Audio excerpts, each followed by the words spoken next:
Good morning mga ka-friendship. For today's video, magluluto tayo ng aking kinikrave na ginataang munggo. Umpisahan na natin, ibubusa muna natin ang ating munggo. Be sure nakatamtaman lang ang apoy para hindi ito masunog. Ngayon mga ka-friendship, palalamigin muna natin ito ng bahagya at pagkatapos dudurugin natin ito.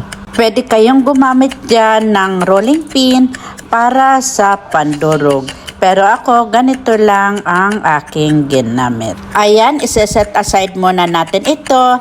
Then, dito sa ating paglulutuan, uunahin nating ilagay ang gata.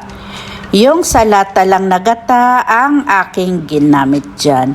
Hahaluin natin ito ng mabuti at pagkatapos ilalagay na natin ang ating dinurog na munggo. Continuous lang ang paghalo nito hanggang sa ito ay kumulo. Ayan mga ka-friendship, kapag nakita na natin na kulong-kulo na ang ating gata, isusunod na nating ilalagay ang ating hinugasang glutinous rice.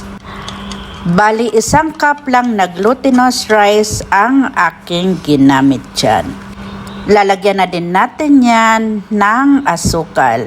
Brown sugar pala ang ating gagamitin sa ating ginataang munggo. 2 kutsarang brown sugar lang ang ginamit ko dyan para hindi siya gaanong matamis. Continuous lang natin itong hahaluin at pagkatapos pag nakita na natin na malapot na ito, lalagyan natin ng evaporated milk.